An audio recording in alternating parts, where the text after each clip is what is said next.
हमें समझना है कि बेसिकली फंक्शन का काम क्या होता है, राइट। सबसे पहले फंक्शंस का एक सिंपल सी भाषा में बताऊं तो विल सी कि क्या है इसका मेन कंसेप्ट। इसका ऐसे बंद कर लेते हैं।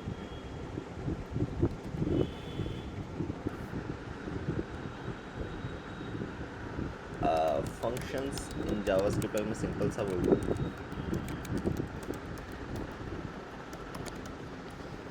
तो मुझे सिंपल सी बात बताएगा। A function in JavaScript is similar to a procedure.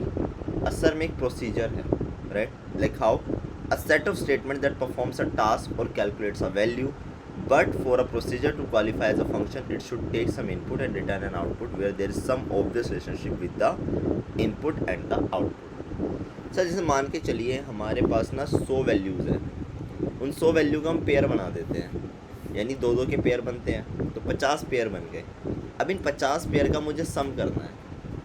कहने वाली बात है, काम तो एक जैसे कर रहा हूँ ना मैं, मुझे सम ही करना है सबका।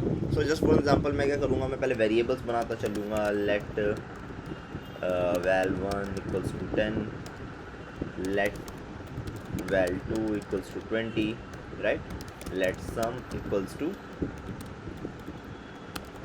val1 plus val2, right sir. console.log मैंने यहाँ पे किया, यहाँ पे लिख दिया sum, ठीक है। अब अगर मैं यहाँ पे 44.js है ./44.js, राइट, तो ये सम कर देगा। पर अभी तक सिर्फ मेरा एक पेयर ही हुआ है सम, अभी तक मेरा एक पेयर ही सम हुआ, और उस एक पेयर को सम करने के लिए मुझे कम से कम 4 लाइन का कोड लिखना पड़ेगा। और अगर ऐसे ही मुझे 50 पेयर करने होंगे तो, और हर एक पेयर 4 लाइन का कोड लिखना है, so that means 550 into 4 200 line का कोड लिखना पड़ जाएगा। तो ये कोई सेंस ही नहीं बना रहा, और जबकि काम भी एक जैसा ही हो रहा है। तो असल में देखा जाए तो फंक्शन एक प्रोसीजर है जो एक जैसा काम करने के लिए यूज़ होता है। जब हमारा काम एक जैसा है ना, तो हम बार बार उसको मैनुअली लिखने से बेटर है कि एक बार उसका फंक्शन सेटल कर देते हैं। उसमें कुछ ब्लॉक ऑफ स्टेटमेंट होती है जो भी हमें काम करना है, और वो उस ब्लॉक ऑफ स्टेटमेंट को एग्जीक्यूट करने के लिए हमसे कुछ इनपुट लेता है कि आप बताइए आपको इनपुट क्या देना है, मैं वो काम कर दूंगा आपका, राइट। ये चीज़ है। और फंक्शन जो है एक प्रिंसिपल पे काम करता है, DRY principle, do not repeat yourself, यानी अपने आप को रिपीट मत करो बार बार। क्लियर है सर ये बात? दैट्स सो जैसे मान के चलिए हम यहाँ पे एक फंक्शन बनाते हैं। फंक्शन बनाने के पहले तरीका है कि हम फंक्शन लिखेंगे यहाँ पर, राइट सर। फंक्शन लिखा जाता है, फिर फंक्शन का नाम दिया जाता है। क्यों? क्योंकि जब फंक्शन को आप बुलाएंगे तो उसका कोई नाम तो होना चाहिए ना। तब मैं उसको नाम देता हूँ सम ऑफ 2 करके से नाम दे देता हूँ। यहाँ पर हम इसके राउंड ब्रैकेट्स लगाते हैं, इनको पैरेंथेसिस कहा जाता है। कर्ली ब्रैकेट्स इसके ब्लॉक माने जाते हैं। ब्लॉक यानी इसके अंदर जो भी स्टेटमेंट लिखेंगे ना, इस ब्रैकेट के अंदर, वो तब चलेंगे जब ये इस फंक्शन को कॉल करेंगे आप, राइट। That's it. यहाँ पर मैं बोलता हूँ अब क्या होगा कि जब इस फंक्शन को कॉल करूँगा ना, मैं इसको कुछ वैल्यूज़ दूंगा कि ये 2 वैल्यू है, इनको सम कर दो, राइट। अब जब मैं इसको कुछ वैल्यू दे रहा हूँ तो इसके पास कंटेनर भी तो होना चाहिए, स्टोरेज भी तो होना चाहिए कि उस वैल्यू को स्टोर कर ले अपने पास। तो उसके लिए मैं यहाँ पर ये जो पैरेंथेसिस है ना, यहाँ पर 2 वेरिएबल बनाऊंगा, क्योंकि 2 इनपुट मुझे देने हैं, जिसमें से नाम दूंगा num1 num2, राइट सर। ये इसके पैरामीटर्स कहलाएंगे, ये पैरामीटर्स हैं। अब मैं यहाँ पर जाऊँगा और यहाँ पर बोलूँगा, एक वेरिएबल और बना लूँगा, let sum equals to num1 plus num2।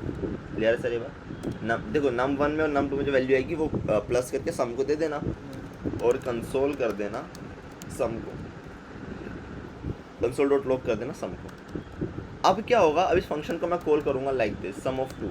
मैंने कॉल किया और वो कह रहा है 2 वैल्यू दे दो। मैंने बोला 20 और 20। देखते हैं क्या रिटर्न करता है। मुझे रिटर्न कर दिया 40।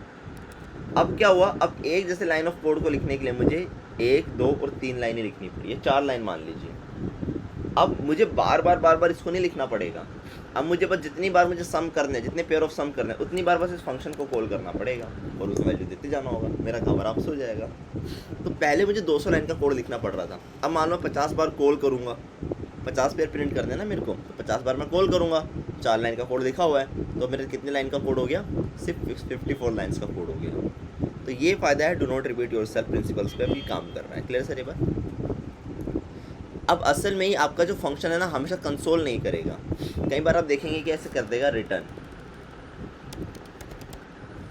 अब रिटर्न में पीपल वर एक्सपेक्टिंग कि शायद ये ना अभी प्रिंट भी कर देगा। अगर मैं इसको कॉल करूँ सम ऑफ 2 और यहाँ पे वैल्यू दे दूँ 10 और 30 तो 40 आना चाहिए, नहीं ये वैल्यू क्यों नहीं दे रहा, प्रिंट करना चाहिए था इसको।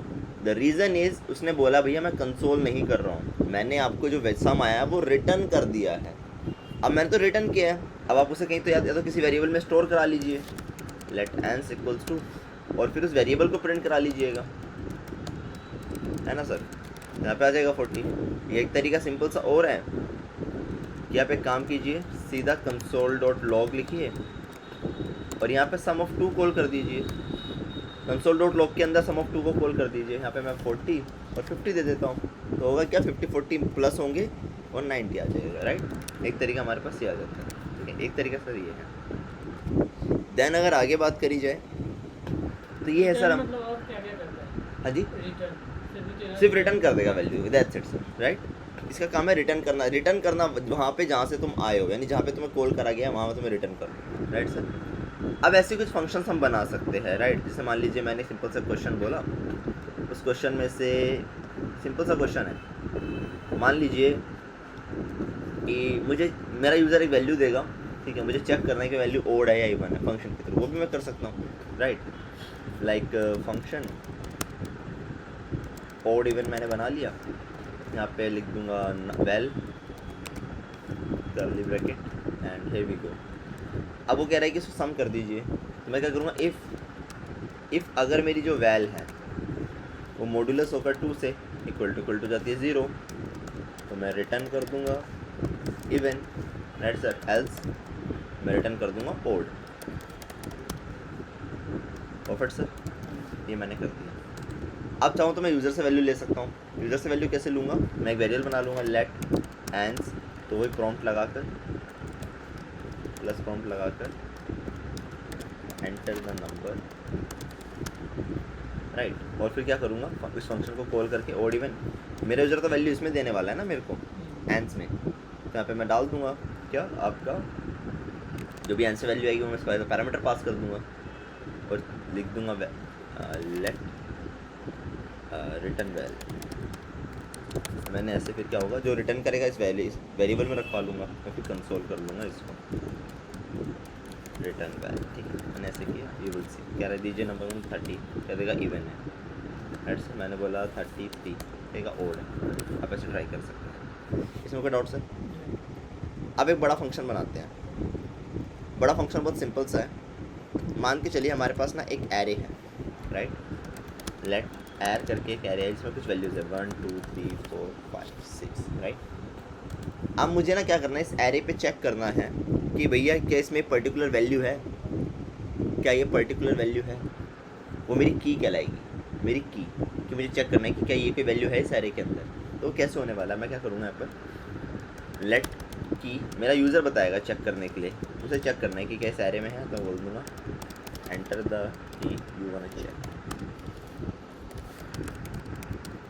ठीक है। मैंने इतना किया एंड नाउ मैं क्या करने वाला हूँ, सिंपली यहाँ पे जाऊँगा, फंक्शन लगाऊंगा, ठीक है, राइट। फंक्शन में लिख दूँगा फाइंड टारगेट, मैंने ये लगा दिया।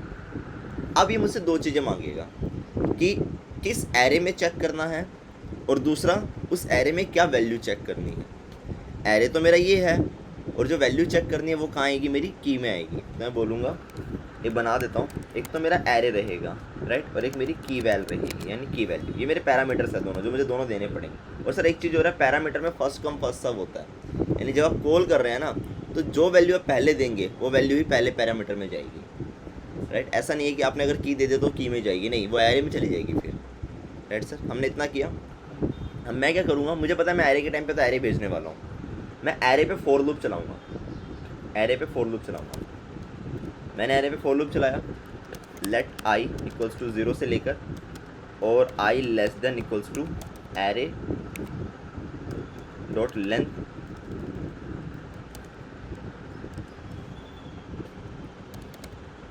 -1 तक ये लूप चलाऊँगा, ठीक है सर। और आई प्लस प्लस करता रहूँगा, करली ब्रैकेट अब यहाँ पर भी एक कंसर्न आएगा कि जीरो इंडेक्स से चलेगा, उसमें भी अब कंडीशन चेक होगी। कंडीशन क्या चेक होगी? इफ़ अगर मेरे एरे की ith इंडेक्स की वैल्यू अगर ट्रिपल इक्वल टू यानी डेटा टाइप भी चेक हो जाए बराबर हो जाती है जो उसने की दी है, मुझे की वैल्यू दिया है, की वैल्यू तो दी है ना उसने, की चेक करो, तो एरे के ith इंडेक्स की यानी एरे के 0 पे, एरे के 1 पे, एरे के 2 पे लूप चलेगा। अगर ये हो जाती है तो रिटर्न कर देना की वैल्यू को रिटर्न कर देना। अगर कोई वैल्यू नहीं मिलती है, राइट, अगर ढूंढने के बाद भी कोई वैल्यू नहीं मिलती है तो फॉर लूप में मत चला देना सर इसको। बहुत सारी गलती पता है क्या होती है, कुछ लोग ना फॉर लूप में एल्स लगा कर रिटर्न कर देते हैं, तो क्या होगा, जैसे आके वो पहली वैल्यू चेक करेगा ना तो पहली वैल्यू नहीं मिलेगी तो वो एल्स में घुस जाएगा, और एक बार उसने रिटर्न कर दिया ना तो लूप से बाहर निकल जाएगा, फिर कभी आएगा ही नहीं लूप में। तो मैं बोलूँगा कि आप पहले इतना सिर्फ नॉर्मल सा लूप चला लो, अगर इसमें कोई वैल्यू मिल जाती है दैट्स इट। तो जब इस लूप में पूरा चेक करने के बाद भी देखोगे कि वैल्यू नहीं मिली है तो आप लूप से बाहर आओगे, जब लूप से बाहर आओगे ना तब रिटर्न करना -1, राइट। अब अगर मैं इसको कंसोल करूँ, लेट एंस इक्वल, तो मैं यहाँ पर गया, मैंने फाइंड टारगेट को कॉल किया, एरे देना है मुझे, तो एरे तो मेरा ये रहा यहाँ पर एर वेरिएबल में, राइट। मुझे कह रहा है मेरी की, तो की तो मेरा जो यूज़र देगा मैं दे दूंगा, राइट। फिर मैं कंसोल करा लूँगा इसके बाद एंस को, लेट्स सी। उसने बोला आप वैल्यू कौन से 5, तो कह दिया 5 तो है ऑलरेडी, क्योंकि 5 था। नहीं, पर अगर मैं बोलूँ 10 चेक करना, -1, कहेगा नहीं 10 नहीं है। मैंने बस -1 से नेगेटिव वैल्यू होती है ना, इसलिए हमने -1 दे दिया कि है ही नहीं सही वैल्यू, राइट, दैट्स इट। जो वैल्यूज़ इस एरे के अंदर एग्जिस्ट करती होगी ना वो एरे दे देगा। और असल में ये जो मैंने पूरा पोजिशनिंग आपको बताई है, इसे ये एक तरीके का मैंने आपको एक एल्गोरिथम पढ़ा दिया, ये लीनियर एल्गोरिथम कहते हैं इसको, लीनियर सर्च एल्गोरिथम, DS से होता है ना, डेटा स्ट्रक्चर एल्गोरिथम, उसका एक एल्गोरिथम है ये, जो सबसे स्टार्टिंग में पढ़ाते हैं हम लोग बच्चों को। क्लियर है सर ये बात? आइए आगे बात करते हैं। ये तो थे हमारे फंक्शंस। फंक्शन के आगे सर एक फंक्शन और होता है, फंक्शन एक्सप्रेशन कहा जाता है उनको, राइट। वही सारे काम आप इनके साथ भी कर सकते हैं। ये सब बंद कर दिया जाए जरा।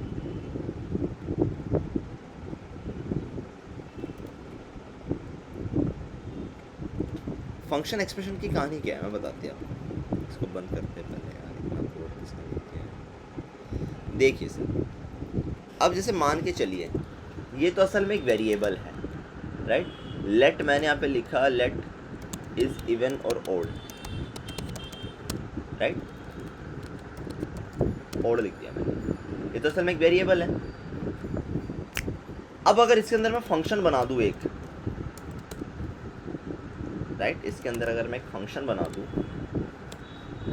और यहाँ पर रिटर्न करा दूँ कि मेरे वैल अगर मॉडुलस होकर 2 से इक्वल टू आ जाता है 0, राइट, तो प्रिंट कर देना, ठीक है।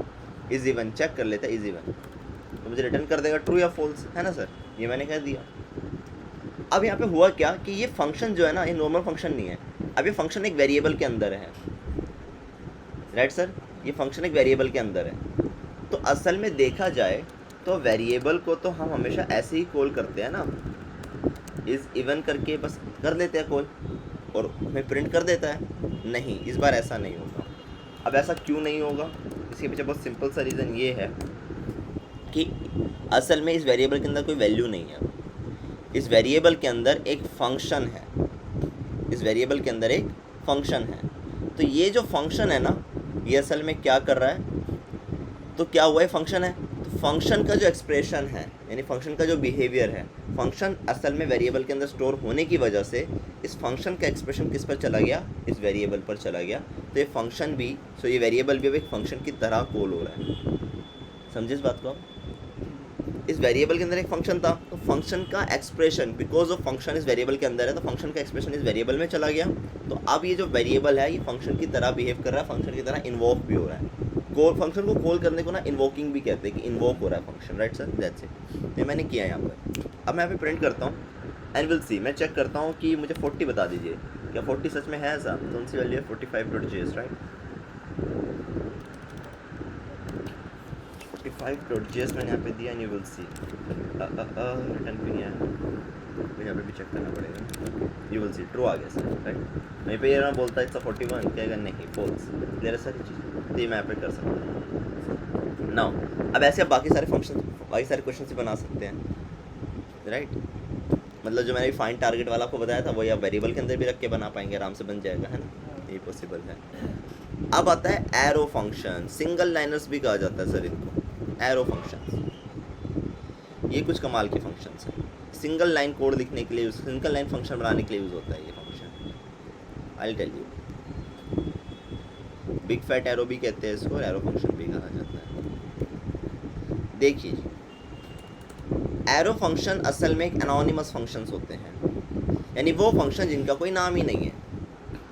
लाइक मैं यहाँ पर गया और यहाँ पे जाके मैंने सिंपल सा एक फंक्शन बना लिया, और ये फंक्शन है लेजिट, जिसका नाम भी नहीं है कोई, राइट। मैंने यहाँ पे लिखा वैल, और वही फिर से रिटर्न वैल मॉड्यूलस 2 = 0, राइट। इसका कोई एनोनिमस फंक्शन, इसका कोई फंक्शन नाम ही नहीं है, तो जिसका कोई नाम ही नहीं है उसको इन्वोक कैसे करेंगे आप, बुलाएंगे कैसे उस फंक्शन को, तो ये भी गड़बड़ है। सो फॉर दैट हम इसको एक वेरिएबल के अंदर रख देंगे, इसके अंदर रख देंगे वेरिएबल के अंदर, ठीक है, इज गिवन। बट स्टिल ये क्या है, एक आपका एरो फंक्शन है। अब ये एरो फंक्शन तो बिल्कुल सेम वैसा ही लग रहा है, बस ये है कि यहाँ पे फंक्शन हटा दिया आपने, है ना, वरना तो सेम वही फंक्शन है जो एक्सप्रेशन में पढ़ के आए हम। नहीं सर, ये सिंगल लाइन की तरह भी काम करता है। दैट मीन्स अगर आप एक स्टेटमेंट प्रिंट कराना चाहते हैं ना, आप इसको ऐसे सिंगल लाइन में भी प्रिंट करवा के लिख सकते हैं, राइट, और रिटर्न लिखने की ज़रूरत भी नहीं है आपको। तो जो 3 लाइन जा रहे थे फंक्शन, इसी तरह एक सिंगल लाइन में हो गया फंक्शन पूरा का पूरा। ये बन गया आपका बिग फैट एरो फंक्शन, और ये बाय डिफ़ॉल्ट रिटर्न करेगा ही करेगा, राइट सर। और ये तब होगा जब आपको सिर्फ एक ही सिंगल स्टेटमेंट रिटर्न करानी है, तब ये काम आता है, सिंगल लाइनर फंक्शन कहते हैं इसको, और ये चलेगा console.log, और यहाँ पे मैं लिख दूँगा 20। पहले तो मुझे easy1 को होल्ड करना होगा इसके अंदर, एंड 20 लिख देते हैं। Let's see what we got here, 46.js है नहीं, 6.js, and you will see right. तो हमारे पास आ गया यहाँ पे क्लियर सर, ये ऑलरेडी शायद हमारे कुछ फाइल्स मिली हुई है, that's why very, and you will see true आ रहा है, राइट। वहीं पर ही अगर मैं इसको बोलूँ कि मैं 24 देना चाहता हूँ तो 24 भी दे सकते हैं, राइट, एंड 25 पे बता देगा कि फॉल्स है, 25 पे फॉल्स दे रहा है, ठीक है। यही चीज़ आप चाहिए तो मतलब ऐसा नहीं है कि सिर्फ सिंगल लाइन है, आप नॉर्मल भी यूज़ कर सकते हैं इसको, है ना, नॉर्मल फंक्शन में, बट एक ही एरो फंक्शन कहलाता है, ठीक। अब इसका आता है होस्टिंग। अब होस्टिंग का बिहेवियर बड़ा अलग है, होस्टिंग बहुत अलग तरीके से काम करता है sir. Just the thing is, मान लीजिए ये प्रॉपर होस्टिंग काम कैसे कर रहा है, इसका तो सही पता आपको पार्ट 2 में चलेगा, राइट, जहाँ पे यू विल अंडरस्टैंड कि how the JavaScript work. But अभी फ़िलहाल के आपको बता देता हूँ। मान लीजिए मैं यहाँ पर गया 47.js,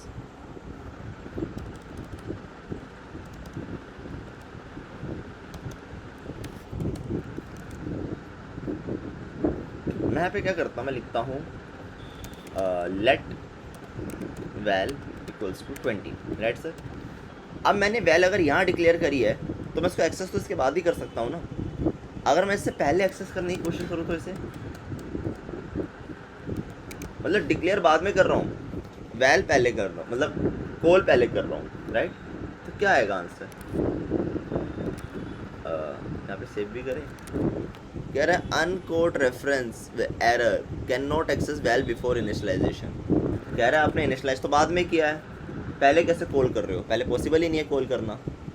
तो उसने कहा कि भाई इनिशियलाइज करने के बाद ही आप जो है इसको कॉल कर सकते हैं। बट अगर यही केस मैं एक फंक्शन में ले जाऊँ ना sir, like this function greet, और यहाँ पे लिख दिया console.log, यहाँ पे लिख देता हूँ hello good morning, right sir. और अब अगर इसको मैं डिक्लेयर करने से पहले इसको कॉल कर दूँ, कॉल यहाँ कर दूँ इस बार मैं इसको, तो चेक करते क्या रिजल्ट मिलेगा। ये चल रहा है, अब ये चल रहा है, वेरिएबल नहीं चल रहे थे पर फंक्शन तो बिना मतलब डिक्लेयर बाद में हो रहा है, कॉल हमने पहले कर दिया और ये चल रहा है। How is it possible? ये है होस्टिंग, ये एक होस्टिंग है, इसकी वजह से ऐसा हो रहा है। अब ये होस्टिंग क्या है उसके लिए मुझे आपको पूरा पढ़ाना पड़ेगा how the JavaScript work, but अभी फ़िलहाल के लिए आप क्या कर सकते हैं, इस शब्द को संभाल के रख सकते हैं कि फंक्शन को बिना मतलब क्या नाम है, फॉर एग्जांपल इनिशियलाइजेशन से पहले, डिक्लेरेशन से पहले कॉल करा जा सकता है, राइट, बिकॉज ऑफ होस्टिंग की वजह से ऐसा होता है। अब ये होस्टिंग क्या है इसको हम आगे पढ़ रहे होंगे, राइट सर, दैट्स इट।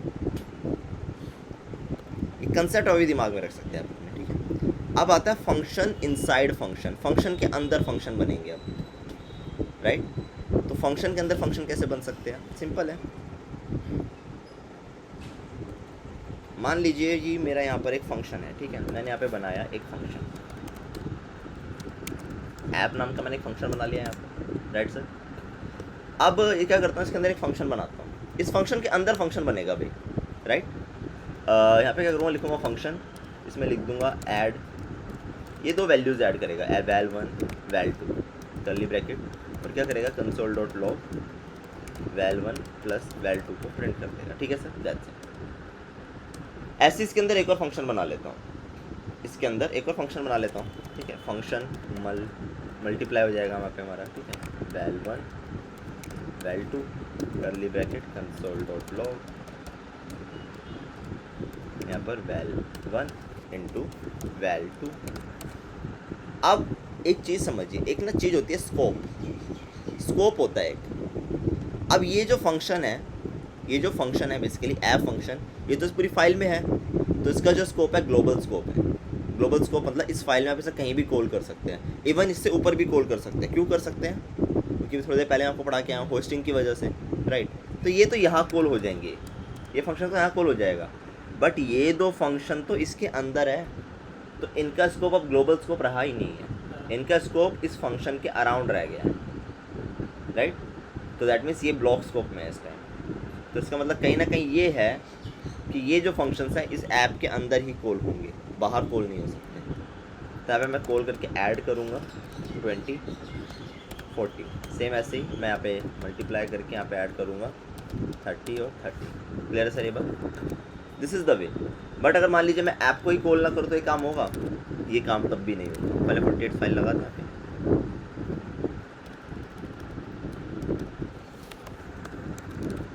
ये काम अब भी नहीं होगा। क्यों, क्योंकि है तो ऐप के अंदर ही ना, तो पहले ऐप को इन्वोक करेंगे तभी तो हमारा वो काम भी होगा। आप देखें दोनों फंक्शन चलेंगे, राइट, क्योंकि ऐप इन्वोक हुआ तो उसके अंदर के जो फंक्शन थे वो भी इन्वोक हुए। ले रहे सारी बात, ये थे फंक्शन इनसाइड फंक्शन, आप फंक्शन के अंदर फंक्शन बना सकते हैं। अगर थोड़ा सा और मैं हायरार्किकल वे में ले जाऊँ आपको, कि यहीं पर ही मैं बोल दूँ कि मैं इस फंक्शन के अंदर भी एक फंक्शन बना देता हूँ, एक फंक्शन जो इनसाइडर फंक्शन है उसके अंदर भी एक फंक्शन, तो it will work, right. Function पे मैं चेक कर लेते हैं, मॉड्यूलस मैंने यहाँ पे रखा और यहाँ पे वैल दे दूँगा, यानी मुझे रिटर्न कर देगा, डिवाइड है ना। सो console.log यहाँ पर मैं बोलूँगा वैल, तो मॉड्यूलस कर देना 2 से, राइट, तो मुझे रिटर्न कर देगा। बट अब ये जो फंक्शन है, ये फंक्शन किसके अंदर है, मल्टीप्लाई फंक्शन के अंदर। सो दैट मीन्स मुझे इसको इसके अंदर ही कॉल करना पड़ेगा, राइट सर। मैंने पे 20 दे दिया, तो ये ऐसे काम करेगा। और मान लीजिए अगर मैं मल्टीप्लाई फंक्शन को कॉल ही ना करूँ तो क्या फंक्शन चलेगा, ये फंक्शन तब भी नहीं चलेगा। क्यों, क्योंकि ये फंक्शन जो है ये इस फंक्शन के अंदर है, तो ये फंक्शन भी तो कॉल होना चाहिए ना, तभी तो दूसरा फंक्शन भी इन्वोक होगा। नाउ यू विल सी सारे फंक्शन इन्वोक होंगे, प्रॉपर तरीके से इन्वोक होंगे। तो फंक्शन इनसाइड फंक्शन ऐसे काम करते हैं। क्लियर सर ये बात। फिर आ जाता है हमारे पास लेक्सिकल स्कोप। ओके, ये भी फंक्शन ठीक है, इसके बारे में आपको बताता हूँ कि कैसे काम करता है, ठीक है। Now you will C one thing, मान लीजिए माई फंक, ओके लेट्स गो, ठीक है। मैं आपको एक चीज़ दिखाता हूँ,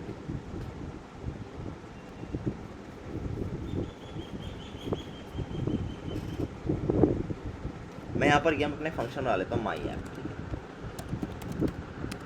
माई ऐप नाम का मैंने यहाँ पे एक फंक्शन बना दिया, मैंने सब कुछ जैसे नॉर्मल रखा है। इसके अंदर एक फंक्शन और बना लेता हूँ माई फंक नाम का, राइट, फंक्शन, ये लेक्सिकल स्कोप है, राइट, माई फंक। मैंने सिंपल सा एक माई फंक बना लिया। अब मैं काम करूँगा यहाँ पर, इसके अंदर ना एक वेरिएबल बनाऊँगा, कॉन्स्ट माई वैर करके वेरिएबल बनाऊँगा, जिसको वैल्यू दे दूँगा वैल्यू 58 दे देते हैं, ठीक है सर। अब इस फंक्शन के अंदर भी एक और फंक्शन बनाया जाएगा, इस फंक्शन के अंदर भी एक और फंक्शन बना लेते हैं, है ना। तो इस फंक्शन के अंदर भी हमने एक और फंक्शन बना लिया, फंक्शन, इसको बोल देंगे ये मेरा func2 कहला जाएगा, है ना, func2 कर्ली ब्रैकेट। यहाँ पर मैं कंसोल डॉट लॉग लिखवाऊंगा, ठीक है। The value of function is, plus लगाकर मैं बोलूँगा माई वैर मेरी वैल्यू है, ठीक है। ये क्या करता है, फंक्शन वैल्यू, यानी वैल्यू 58 आ जाएगा यहाँ पे लिखूँगा, राइट। एक काम करता है, इस फंक्शन के बाहर भी ना सेम वेरिएबल बना सकता हूँ मैं, इस फंक्शन के बाहर भी एक सेम वेरिएबल बना सकता हूँ माई वैर करके ही, ठीक है। इसकी वैल्यू करूँगा वैल 100, ठीक है सर। अब जरा एक काम करते हैं, इस फंक्शन को कॉल करते हैं। मैंने माई ऐप को कॉल किया, राइट, परफेक्ट। उसके बाद इसी माई ऐप के अंदर मैं माई फंक को भी कॉल कर सकता हूँ, है ना। और अगर मुझे माई func2 को कॉल करना है, func2 को कॉल करना है, तो मुझे इस माई फंक के अंदर ही कॉल करना पड़ेगा ना। func2 को कॉल कर देता हूँ, राइट सर। मैं पता है क्या कर रहा हूँ, मैं इस func2 के अंदर ना माई वैर वेरिएबल कॉल कर रहा हूँ। कौन सा माई वैर है, तो पता है ये कौन सी वैल्यू देगा आपके हिसाब से, ये वाली वैल्यू ला के देगा या ये वाली वैल्यू ला के देगा। पहले वही वैल्यू 58, वैल्यू 58, ओके। इसको रन करके चेक करते हैं। 49.js, इसने क्या दिया, 49.js कहाँ से आ गया, ओके हमारी फाइल खुली हुई है ना ऑलरेडी, इसने वैल्यू 58 ला के दे दिया, परफेक्ट। मैं इसको कमेंट आउट कर देता हूँ, अब क्या होगा, लगता है वैल्यू ला के देगा, क्यों, ऊपर क्यों ला के देगा, ऊपर तो नहीं देगा, तो इनसाइड है ना, हाँ जी हाँ जी। अब क्या करेगा वो, तो कुछ नहीं करेगा। ओके, अब ये यहाँ पर सबसे ऊपर वाली वैल्यू ला के दे देगा। हाउ, ये कैसे पॉसिबल है, इसे कहते हैं लेक्सिकल स्कोप। ये जावास्क्रिप्ट के अंदर होता है, इट्स अ लेक्सिकल स्कोप। यहाँ पर क्या होता है, ये सबसे पहले अपने नियरेस्ट वेरिएबल तो ढूंढेगा। वो कहेगा अच्छा माईवैर मिल गया, कर दो प्रिंट, मेरे ब्लॉक में ही है। वो कहेगा मेरे ब्लॉक में है ही नहीं, तो वो अपने ब्लॉक्स को बढ़ाएगा, अपने ब्लॉक्स को लेक्सिकलाइज करेगा कि ये शायद यहाँ मिल सकता है, तो माई ऐप में चेक करेगा, यहाँ नहीं है तो बाहर चला जाएगा वो, अगर हाँ बाहर तो है तो प्रिंट कर देगा। इसे ही कहते हैं लेक्सिकल स्कोप, राइट सर। ये अपने स्कोप्स को लेक्सिकली वो करेगा, थोड़ा सा बिल्ड करेगा कि यहाँ है तो यहाँ चला जाएगा, राइट। ये चीज़ें मतलब जो नॉर्मल हम लिखते हैं, हाँ जी, उसमें वो इस तरह का वर्क नहीं होगा, इस तरीके का, फ्लेक्सिबल यूज करेंगे तब ये मतलब हाँ global बिल्कुल में बिल्कुल। है। कई बार हमारे पास सिचुएशन आती है कि अगर हमारा वेरिएबल नॉर्मल में नहीं है, ब्लॉक में नहीं है, तो ग्लोबल में भी चेक कर लेना, तो उसके लिए हम लेक्सिकल स्कोप का यूज़ करेंगे फॉर श्योर, राइट सर। दोनों में मतलब कॉमन डिफरेंस क्या है? डिफरेंस बताया ना, जावास्क्रिप्ट में ऐसा, बाकी किसी लैंग्वेज में नहीं है। जावास्क्रिप्ट में ऐसा है कि भाई अगर आपको वेरिएबल अपने ब्लॉक में नहीं मिल रहा तो ग्लोबल में जाओ, आप वो कर सकते हो, लेक्सिकल स्कोप बढ़ा सकते हो अपना। वो बढ़ा रहा है उस चीज़ को, कह रहा है यहाँ नहीं है तो मैं ग्लोबल में जाके चेक करूँगा फॉर श्योर, राइट। ये चीज़ है, ये आता है block scope and function scope, यहाँ पर आ जाता है। मैं आपको समझा देता हूँ सर असल में कि basically block scope versus function scope की कहानी क्या है। यहाँ आपको सारी बातें क्लियर हो जाएंगी कि लेट और कॉन्स्ट आपको कब यूज़ करना है और वैर आपको कब यूज़ करना है। क्लियर है बात। लेट कॉन्स्ट जो होते हैं सर वो ब्लॉक स्कोप होते हैं, और वैर जो है वो आपका फंक्शन स्कोप होता है। What's the meaning of that, अगर सिंपल भाषा में मैं आपको बताऊँ तो you can understand, right. Block and function scope in JavaScript, simple सी भाषा में पास एक बात निकल कर आएगी, where will have function scope, where let will have block scope। मैंने आपको बताया let और const का हमारे पास block scope होता है, where का हमारे पास कौन सा function scope होता है। function scope is within the function, block scope is within curly brackets। इसका मतलब समझे आप? I'll tell you। global scope में variables declared globally outside any function have global scope। देखिए सर, अगर मान के चलिए मैं यहाँ पर गया और यहाँ पर एक छोटा सा ना काम करते हैं, मैं यहाँ पर एक मैं बोलता हूँ फंक्शन माई फंक करके बना लेता हूँ, और यहाँ पर मैं लेट माई नेम नाम करके बना लेता हूँ, लिखा यहाँ पर सागर। ठीक है सर, कंसोल डॉट लॉग करूँगा, ये मुझे प्रिंट करेगा भी, मेरे इस फंक्शन के अंदर है ना, इसमें तो कोई बड़ी बात है नहीं मेरे लिए। और मैं माई फंक को भी कॉल करूँगा तो मेरे लिए काम कर देगा, इतना कोई इसमें वो इशू नहीं है। 50th फाइल है ये हमारी /50.js, you will see this।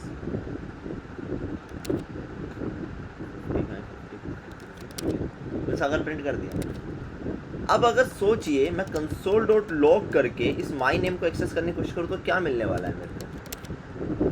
Undefined. Y? क्योंकि जो आपके ब्लॉक स्कोप होते हैं ना सर, वो विद इन कर्ली ब्रैकेट्स होते हैं हमेशा, कर्ली ब्रैकेट से बाहर नहीं चलते, राइट? अगर सोचिए मैं यहीं पर इसको वेयर कर देता तो क्या होता? तो भी वो कहता my name is not where, फिर भी काम नहीं करेगा। क्यों? ये तो ग्लोबल स्कोप था। अब बताऊं तो दोनों के ग्लोबल स्कोप हो सकते हैं, ग्लोबल स्कोप दोनों के हो सकते हैं।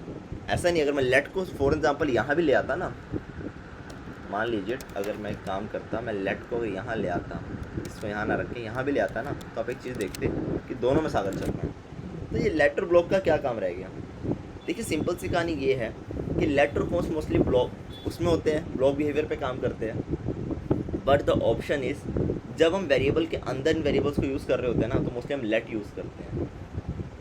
लेट इसलिए यूज़ करते हैं ताकि ग्लोबल से बाहर ना जाए। क्लियर है सर ये बात? ये रीज़न है। बाकी आप हाँ जी, तो वेयर और लेफ्ट दोनों तो वही काम कर रहे हैं। दोनों काम बिल्कुल वही कर रहे हैं, राइट? बट हमेशा एक कंसर्न है कि जो जब हमने रखा है यहाँ पर, तो हमारे जो वेरिएबल्स है लेट वाले, वो फंक्शन के अंदर जब हम डिक्लेयर कर रहे हैं तो वहाँ पे वैर ना रखते हुए हम क्या यूज़ करेंगे? हम लेट का यूज़ करेंगे। क्लियर है सर ये बात? ये रीज़न। अदरवाइज उस कहानी सिंपल सी ये रह जाती है, चाहे आपका फंक्शन स्कोप है चाहे ग्लोबल स्कोप है, चाहे आप लेट यूज़ करें चाहे वैर यूज़ करें, कर्ली ब्रैकेट्स के अंदर है तो ब्लॉक स्कोप पे काम कर रहे हैं, बाहर है तो आपके ग्लोबल स्कोप है। क्लियर है सर ये बात? That's it.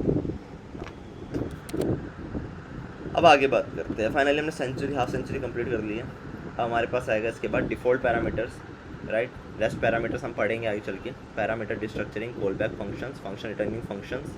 फिर यहाँ आएंगे important array methods, map methods क्या होते हैं, filter method, reduce, sort, this is a lot of methods, right? Every method भी है, सम मेथड, बहुत सारे मेथड्स हैं जो हम पढ़ रहे होंगे, फिल मेथड, स्प्लाइस, फिर सेट आ जाएंगे हमारे पास यहाँ पर, राइट? अभी फाइल है लंबी हमारी। अभी के लिए सर आज की क्लास में सिंपल इतना सा रखेंगे, ठीक है? आप फंक्शंस को समझिए जाकर। मैं फंक्शंस के बिहाफ पे कुछ क्वेश्चंस दूंगा आपको, ठीक है? वो क्वेश्चंस की आप प्रैक्टिस कीजिएगा, उसमें जो डाउट आएगा you will ask to me, right? कल भी अगर कुछ डाउट है तो यू कैन आस्क, ठीक है? हाँ जी, आज मैं तो कुछ क्वेश्चन आपको सेंड कर दूंगा। हाँ जी, हाँ जी, श्योर। कल की क्लास में आपके क्वेश्चंस मैं क्लियर कर दूंगा जैसे भी रहेगा, और बाकी फिर आगे भी पढ़ लेंगे।